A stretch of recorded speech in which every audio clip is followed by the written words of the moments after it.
Hello there, modern world history students. We're continuing with unit number 7, the rise of totalitarian dictators. We've been through the Russian Revolution and the rise of a communist dictatorship under V.I. Lenin and then Joseph Stalin in the Soviet Union. We've been through the rise of Benito Mussolini and Italian fascism. And now we move to Germany to try to understand how it is that Adolf Hitler and the Nazis could take control there.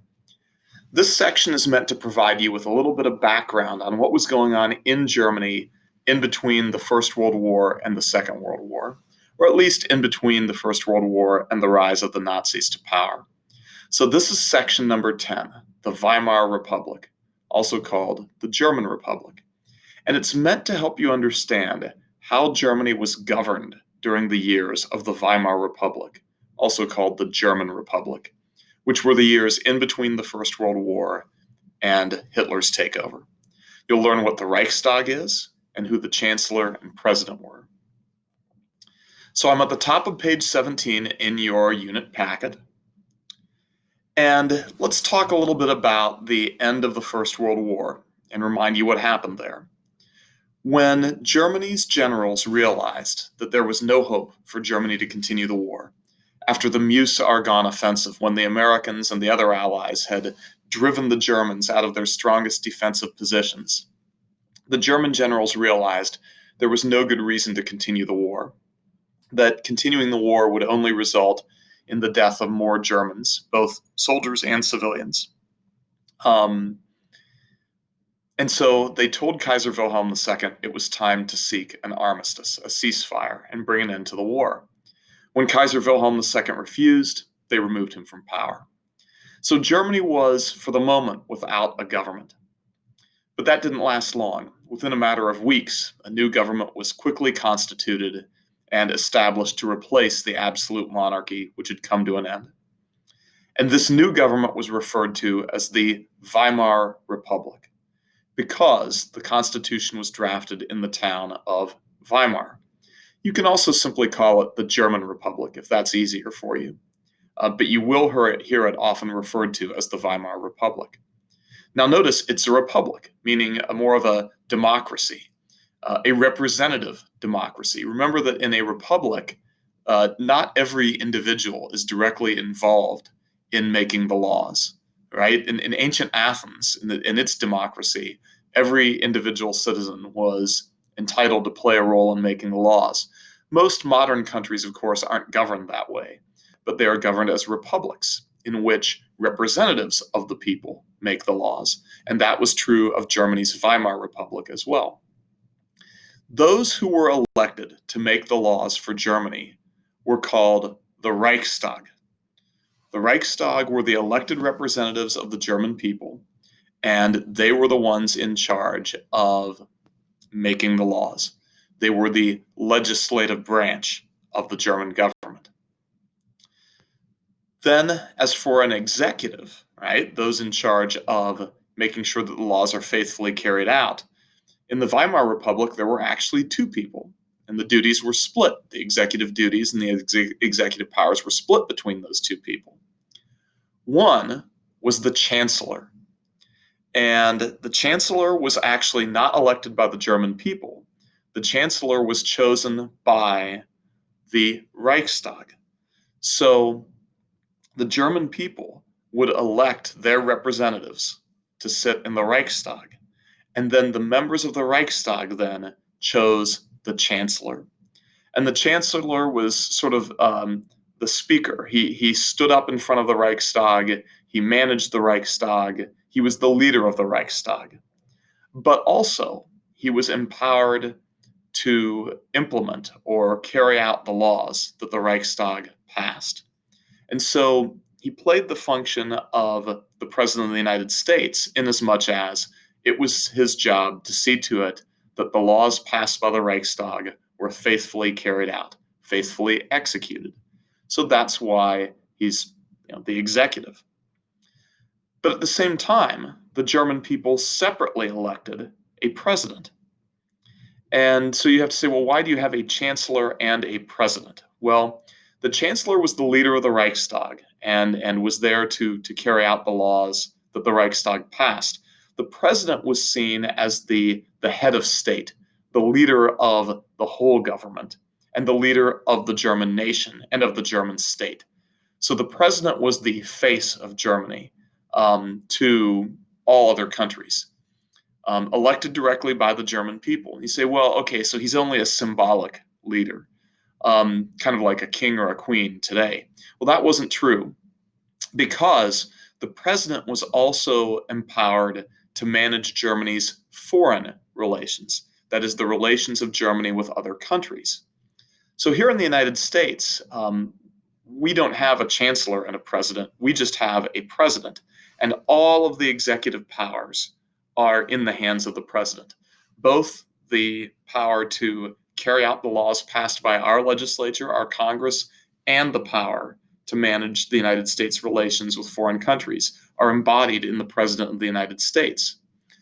But in Weimar Germany, those two duties and those two sets of powers were split. The Chancellor was the chief executive, in that the Chancellor's job was to carry out the laws. The President was in charge of managing the foreign affairs of Germany, the relations of Germany with other countries.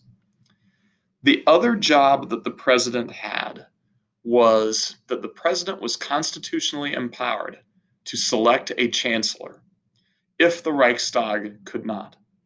So you say, well, why could the Reichstag not choose a chancellor? Well, to choose a chancellor, a candidate for chancellor had to receive a majority of the votes in the Reichstag. Now, the word majority means something very specific. It means 50% plus one. It doesn't just mean the most votes. It means 50% plus one. Now, in the United States, we only have two political parties, the Republicans and the Democrats. So if all Republicans vote together and all Democrats vote together, usually whichever one of those, usually one or the other of those has a majority, unless there's an exact tie, right? But in Germany, as in many, many countries, they have more than two political parties. They have more than two. And so in actuality, it's very difficult for one political party to have a majority all by itself. And in fact, generally speaking, that didn't happen. Generally, one political party did not have 50% plus one of the votes all by itself. So one political party could not all by itself elect a chancellor. Usually, there would have to be some agreement. A couple of political parties would have to get together and agree on a candidate for chancellor. Then they together might have a majority with which they could elect that candidate for chancellor. Sometimes, though, it didn't work out that way. Sometimes political parties could not come to an agreement on who should be the chancellor, and therefore there was no majority vote for chancellor. In those situations where the Reichstag could not agree on a chancellor, the president was empowered by Germany's constitution to appoint a chancellor. So hold on to that, because that's going to play a big role in the rise of Adolf Hitler. Generally speaking, the Reichstag would elect a chancellor, but if the Reichstag could not do so because they couldn't get a majority, then the president would appoint one. Now, for the longest portion of the life of the Weimar Republic, its president was Paul von Hindenburg. Paul von Hindenburg was arguably the greatest German hero of the First World War. He had helped save the day at the beginning of the war when the Russians attacked Germany early. It was Paul von Hindenburg and his battlefield partner, Erich Ludendorff, who had gone in there and executed that magnificent plan that turned a Russian surprise into a catastrophe for the Russians and saved the day for Germany. And von Hindenburg continued to be a great military leader throughout the war. And so he was elected president of the Weimar Republic more than once by the German people. And in fact, he was the president of the Weimar Republic at the time when Adolf Hitler made his rise to power. One thing I do need you to know about this German Republic, it sounds good to us, as people who live in a democracy, who value democracy, say, hey, good for Germany. They kicked out an absolute monarch, Kaiser Wilhelm II, and they established a democratic form of government. And to some extent, the Weimar Republic was popular in that sense. But the Weimar Republic actually suffered from a high degree of unpopularity. And the reason why was that it was the leaders of the Weimar Republic who had signed the Treaty of Versailles. Remember that the Treaty of Versailles was very unpopular in Germany. The Treaty of Versailles, which ended the First World War, had not been negotiated by Germany. It had been negotiated by the Allied powers and then crammed down Germany's throat. It blamed Germany for the war. And having blamed Germany for the war, it forced Germany to pay reparations, right? This giant fine of $55 billion for the damage they caused in the war. It disarmed Germany, and it took away a lot of Germany's territories. And so it was a very unpopular treaty. The leaders of the Weimar Republic were the ones who signed the treaty. They didn't really have a choice because the Allied powers told the Germans, if you do not sign the treaty, we will keep the British naval blockade in place. The British Navy had blockaded Germany throughout the war, and 400,000 German civilians had died of starvation, in part because of that blockade. If the leaders of the German Republic, the Weimar Republic, wanted the blockade to end, they had to sign the treaty. So they did, but the treaty was extremely unpopular with the German people, and the German people always associated it with the Weimar Republic. Perhaps they didn't fully understand the necessity of signing the treaty and the danger that Germany faced of ongoing starvation if they didn't sign the treaty. But for whatever reason, the German people, it was a hated treaty, and because the leaders of the Weimar Republic had signed the treaty, the government was quite unpopular. So hold on to that, because that's an important thing to know about this situation as well. As a matter of fact, you can see this massive demonstration going on. This is a public protest. This is at the Reichstag building, and it is a public protest against the treaty, and therefore against the government for signing the treaty. All right, now I want to move on to section 11, economic chaos in Germany. So what happened is that the demands placed on Germany in the Treaty of Versailles ultimately contributed to major economic problems in Germany during the 1920s and the 1930s. We've already mentioned reparations. We'll come back to those in a minute. We'll talk about the hyperinflation that resulted from the German Republic's solution to paying reparations. And then we'll move on to the Dawes Plan and then the Great Depression. So we're now moving to the bottom of page 17. So remember, the reparations payment, the total reparations payment, was to be $55 billion. And many historians believe that at the time when that figure of $55 billion was placed on the Germans as the amount that they would have to pay for the damages that they had caused by starting the war, it was believed to be more than the total amount of wealth in Germany, which is why we have this political cartoon from the New York World in which the poor German buried under this reparations payment says, "Let's see you collect it." It was going to be very hard for the Germans to make this payment. Now, keep in mind, they weren't asked to pay $55 billion all at once. It was divided up into a series of payments. But even then, the individual payments were very difficult. And part of the reason why it was so difficult for the Germans to make this payment is that at the same time that the Treaty of Versailles forced them into this very enormous payment, the Treaty of Versailles also took away important resources from Germany that would have helped them make the payment. You remember that the treaty took away all of Germany's overseas colonies. But colonies were a way that countries made money. You know, they purchased inexpensive raw materials from their colonists.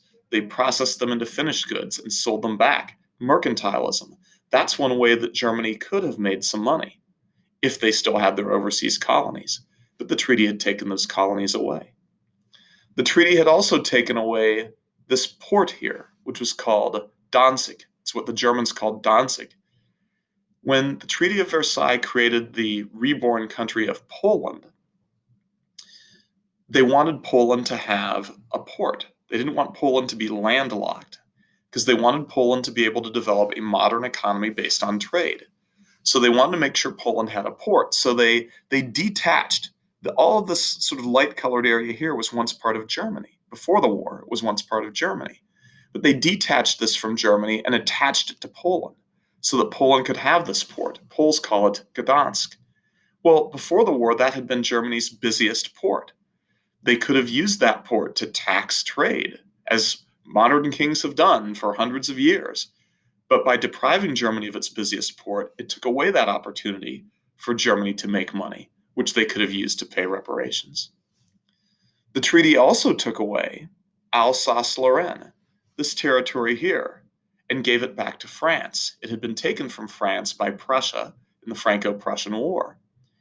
Well, in giving that territory back to France, it took away from Germany some of its richest deposits of coal and iron ore, essential resources for industrialization and the making of steel.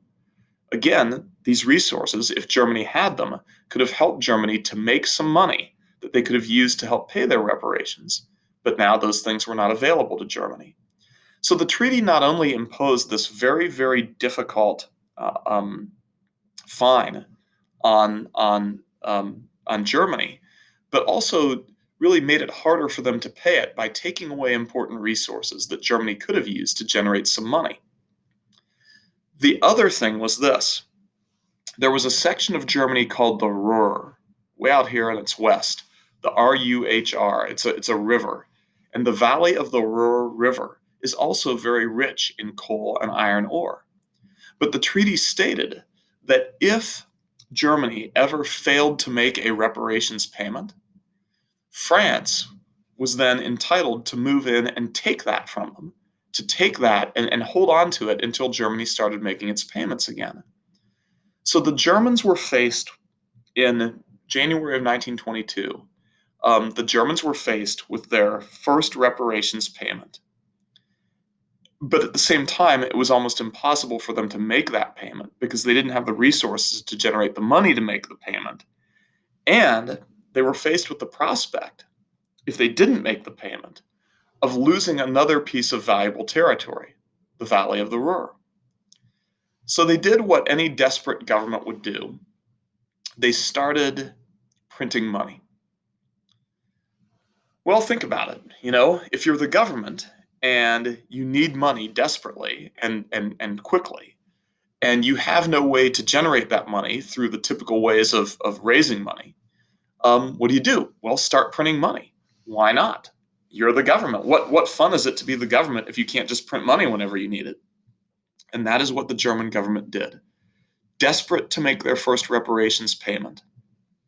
Desperate to make that payment so that France did not take from them another valuable piece of property with coal and iron ore, the Ruhr.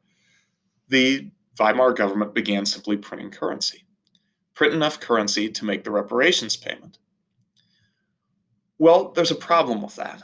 And that is that when you put more money out into the system, when you print out money and make it available to people, it drives prices up. And here's why. When people have more money in their pockets, they're more willing to spend money in order to get what they want. So think about it. If you have very little money in your pocket, you're not prepared to spend very much money to get the things you want. Instead, you'll learn to make do without some of those things. But if your pocket is full of money, then you'll be willing to spend a lot of money to get the things you want because your pocket's full of money. Why not, right? So the problem is I'll tell you how I usually do this in class. I say to the students, let's say I have, a lot of times I'll do this in a class that's right before lunch. Maybe I'll say, let's say I have a pizza here and it's the kind you like and it has the toppings you like and it's cut up into 8 slices. If I were selling these slices of pizza for $2 a slice, how many would you buy? If I sold them at $2 a slice. And then I asked the kids to hold up on their fingers how many slices you would buy if it was $2 a slice. And what happens is if more than 8 kids hold up their, if there's more than 8 slices being purchased, I raise the price a little bit. And I keep raising the price until I get to exactly 8 slices. And I say, okay, well, that's the price. That's the proper price of pizza here. It's the price at which I sell out my 8 slices and I maximize the amount of profit I make from it. So then I change the rules. I say, but what if you had, instead of the money in your pocket right now, what if you had a $50 bill in your pocket? Then what would happen? And usually, in fact, always what happens is by the time I'm done going through my process, the price of a slice of pizza has risen from $2.50 or $3 a slice. It's like up $5, $6, $7 a slice because kids now are imagining their pockets full of money and saying, oh, well, yeah, if my pocket was full of money, I'd be willing to bid higher to get the pizza because I'm hungry. And so that's what happens when more money is in the pockets of people. They are willing to spend more money for the things they want. And as a result, the prices of things goes up. Now, that's called inflation.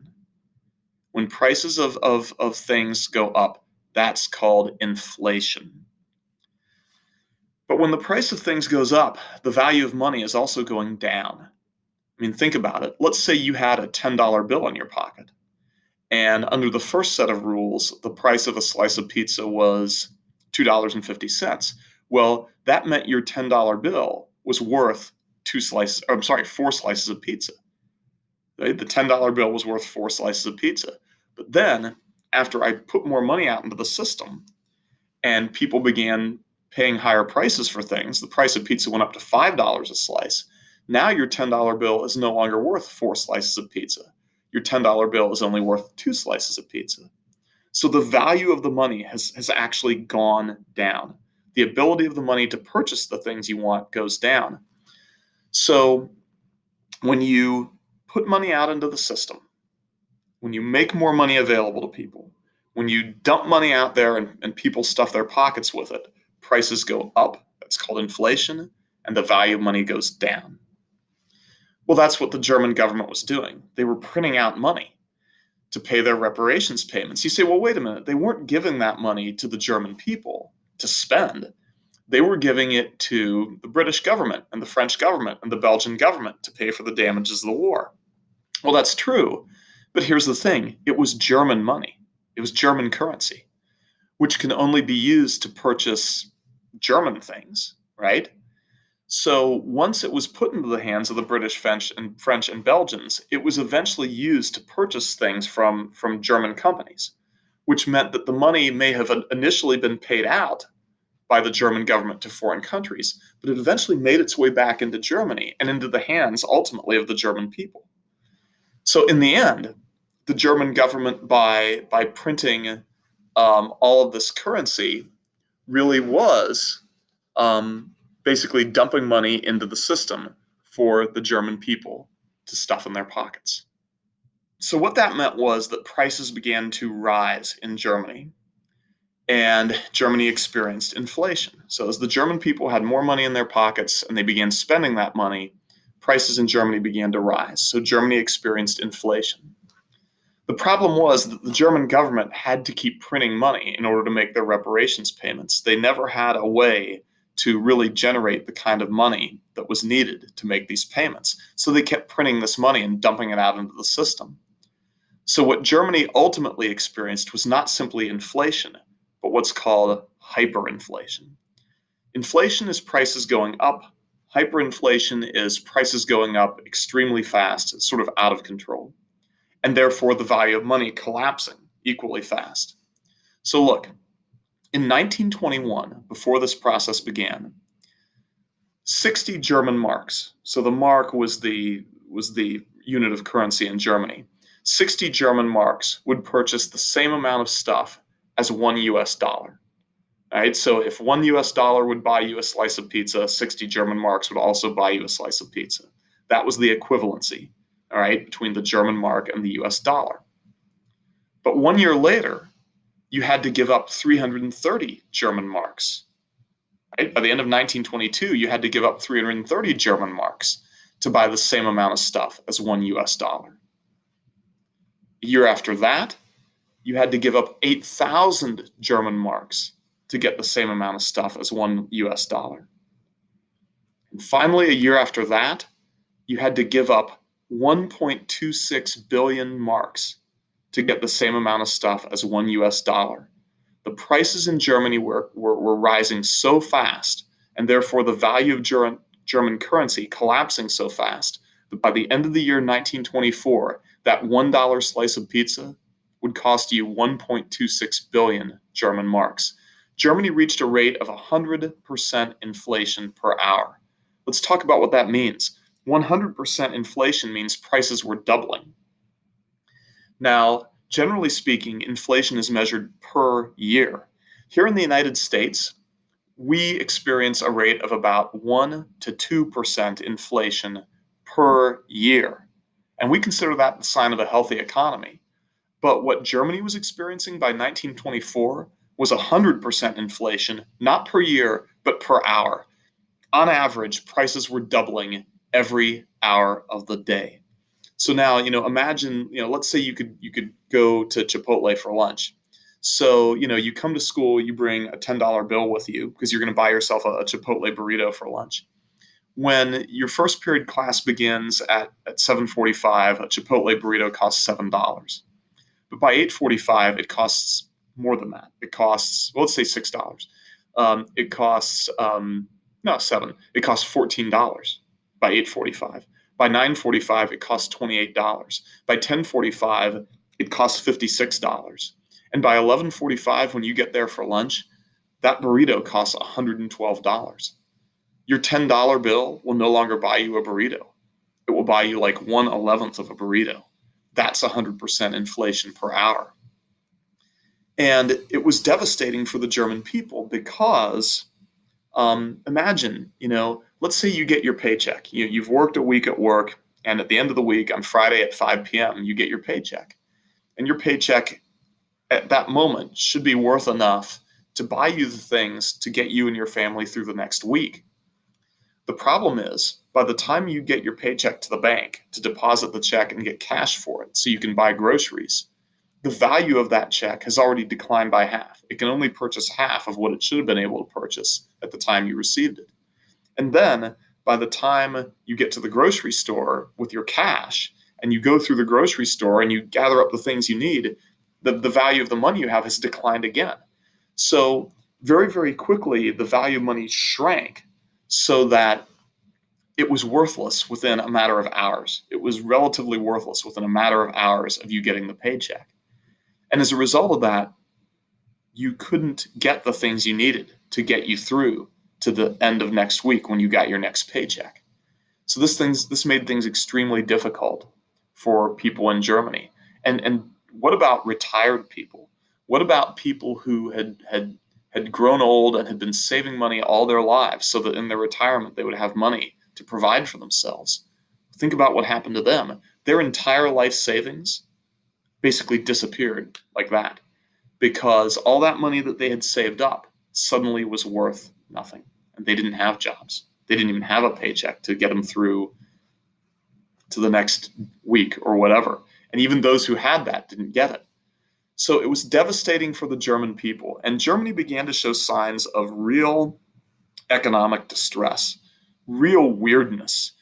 Take this gentleman, for example, who's going to the store to buy groceries, and he has to carry his money in a wheelbarrow. It took 1.26 billion German marks to buy $1 worth of stuff. Of course, if you're going grocery shopping, you have to carry your money in a wheelbarrow, stacks of money. The money lost value so quickly that it was actually worth less than coal. And so rather than trying to buy coal to burn in their furnaces, many Germans simply shoveled money into their furnaces and burned that to heat their houses. This person is wallpapering his house with German money because it was less expensive to do that than to try to buy wallpaper and paste. And the craziest one of all, in German towns, they had to hire street sweepers to sweep up the German currency from the streets because it was worth so little that people wouldn't trouble themselves to reach down and pick up a piece of paper money if they dropped it. In the same way that you might not bother to reach down and pick up a penny, people didn't bother to pick up a German note. So imagine yourself dropping a $1 bill and not troubling to pick it up, right? That's the way things were in Germany because the money had collapsed in value and had become worthless. Well, this was a very problematic situation for the Germans. You couldn't go on like this, obviously. And so they needed a solution. So we're going to move to the top of page 18 and talk about the solution that the Germans came up with. The situation was no good for anyone. The fact that German money was worthless was no good for anyone because, of course, Britain and France did not want to receive German reparations payments paid with money that wasn't worth anything. And in fact, they did not accept reparations payments paid in German money that wasn't worth anything. And as a matter of fact, the French did go ahead and seize that territory called the Ruhr, which the treaty entitled them to seize if Germany didn't make their payments. Well, the French interpreted payments made in worthless money as not making a payment, so they seized the Ruhr. So nobody was happy. Nobody was happy at all. The German government was unhappy because they weren't able to make their payments with this money. The British and French wouldn't accept it. The British and French weren't happy because the reparations payments weren't being made. The German people were unhappy because hyperinflation was ruining their lives. And so the German government had to come up with a different way to make their reparations payments. Continuing to print currency was simply a horrible solution and an unviable solution. It was something they could not continue to do. So instead, the German government sought out loans. They sought to borrow money to make their reparations payments instead of printing more currency. And at that time, if you wanted a big loan, the place you went was American banks. The United States economy was doing great in the 1920s. The United States was still the world's leading manufacturing country. We produced more manufactured goods than any other country. We were selling our goods all over the world. And there was plenty of money in the United States. And so people were depositing money into American banks.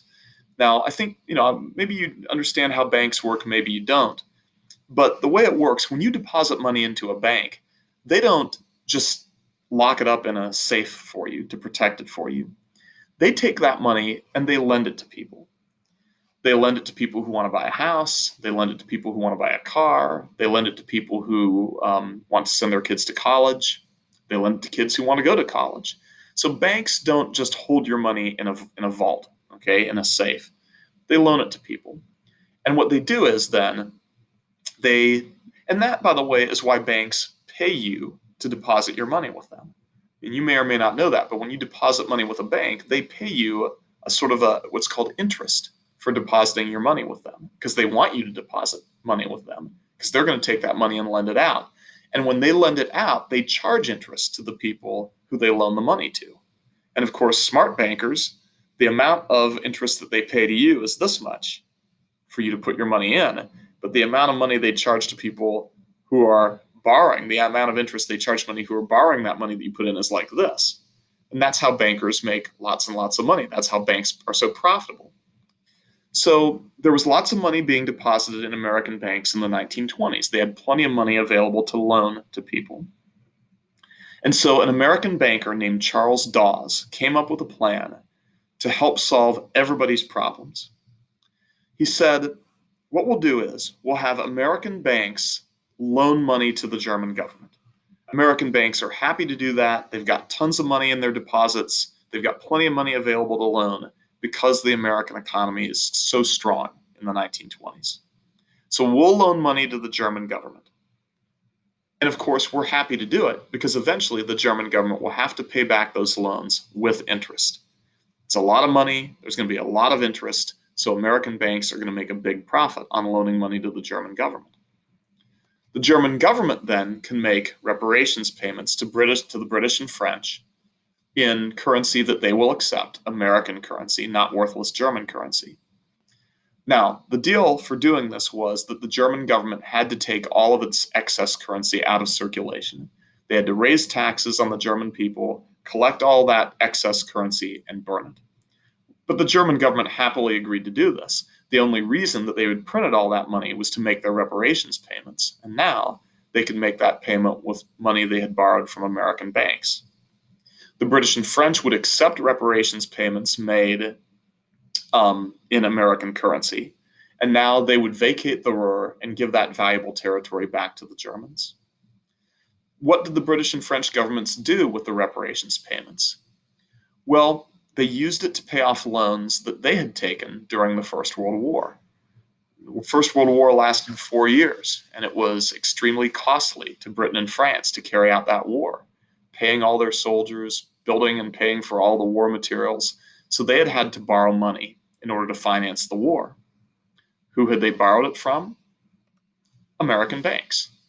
So the reason why the British and French were so desperate to get their reparations payments was so that they could pay back their loans that they had borrowed from American banks back during the war with interest.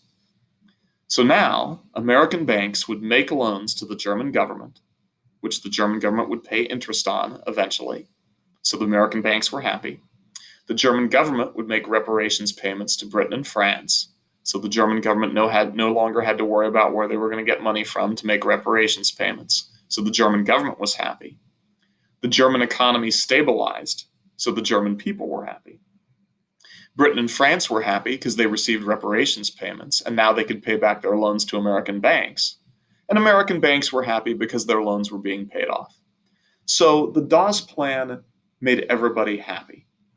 And it all revolved around American banks being willing to make loans to the German government.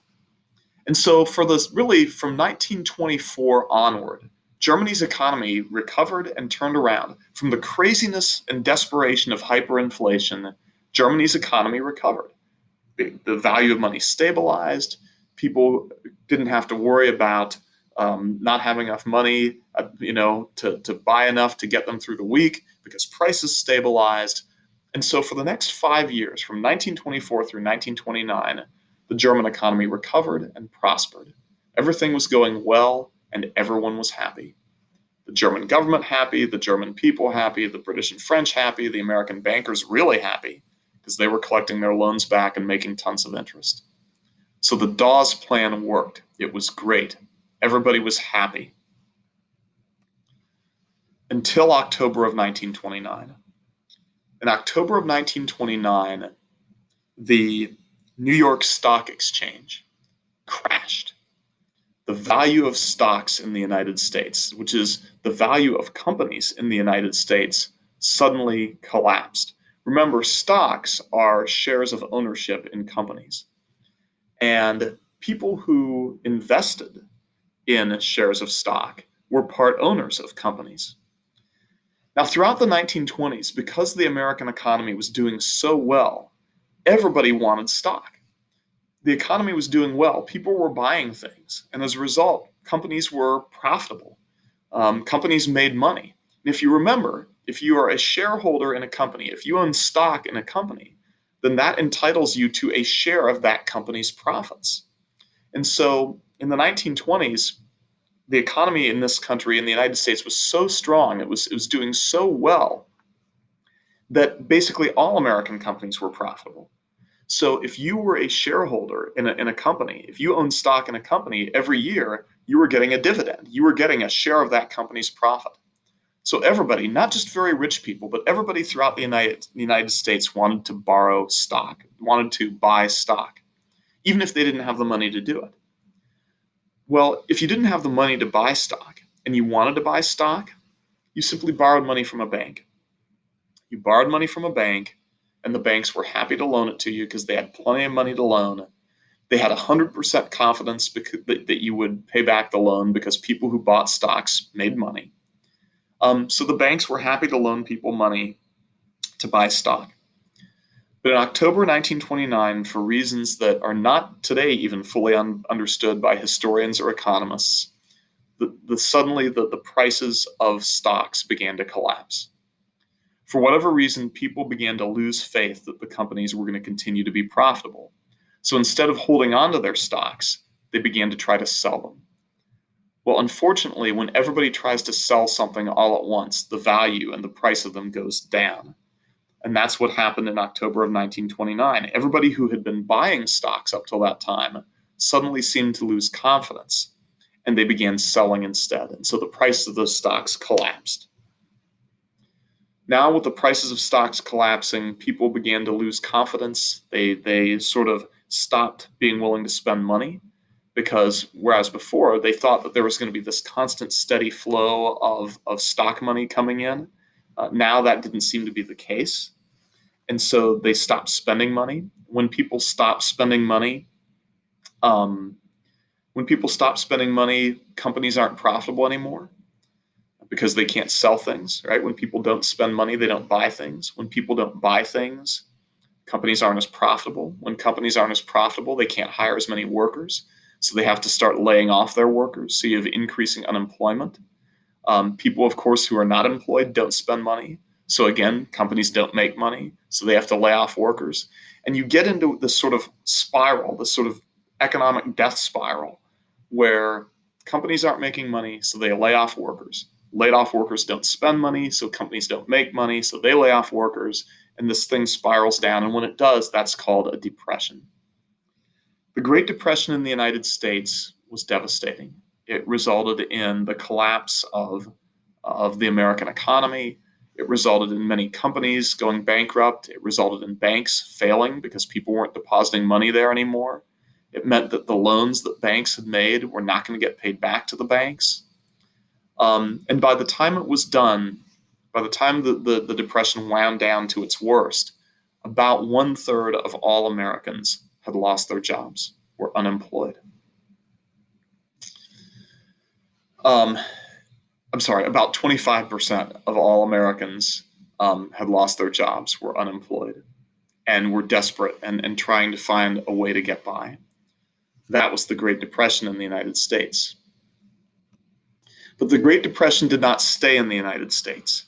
It worked its way around the world, and one of the first places that was hit by the Great Depression after the United States was Germany. So I'm taking you briefly to the bottom of page 18. The reason why the Great Depression quickly went to Germany was that, remember that the entire German economy was built around loans from American banks, right? I mean, that was what made the German economy go. They had been receiving loans from American banks, which they used to make their reparations payments. As long as they were receiving loans from American banks to make their reparations payments, the rest of the German economy could function normally. Well, when the Great Depression hit in the United States, American banks were no longer receiving deposits from Americans. They didn't have money themselves, so they didn't have money to deposit into their banks. In the meantime, the banks had made loans to lots of people to buy stock, expecting those people, obviously, to be able to pay those loans back. But when the value of stocks collapsed, the banks began to fear that those loans would never be paid back, and they were right. And so the banks in the United States had to get very tight about who they made loans to. They had already made loans to people that weren't going to get paid back. Americans were no longer depositing money in banks. In fact, they were having to take it out to pay for their daily necessities because they didn't have jobs. And so banks in the United States began to fail. And the only way that they could stay alive was to stop making loans. The only way for American banks to prevent themselves from failing themselves was to stop making loans. So all of a sudden, that flow of loans to Germany, which had propped up the German economy and allowed them to make their reparations, stopped. And so the German economy now, which had been thriving, had recovered from hyperinflation and had been thriving, the economy of Germany now collapsed once again. This time not into inflation, but into depression. And now German companies began to go bankrupt, and German people began to lose their jobs. And as a matter of fact, the German economy suffered worse from the Great Depression even than the American one did, and the German people suffered more even than the American people. In the United States, we had 25% unemployment. In Germany, unemployment rose to 50%. Nearly half of all Germans who had a job before 1929 had lost their job by 1933. And it was in that environment of extreme economic desperation that Adolf Hitler and the Nazis appeared and offered to the Germans what they considered to be their solution to the problems that Germany was facing. It's very likely that without this economic chaos that Germany experienced in the 1920s and 30s, and especially without the depression and the unemployment and the suffering, that Hitler and the Nazis would not have been able to appeal to the German people the way they did. But it was in this environment that Hitler and the Nazis rose to power. And so that'll be our next lesson. Until then, do your best to stay healthy and safe. I look forward to teaching you again soon. Take care, modern world history students. So long.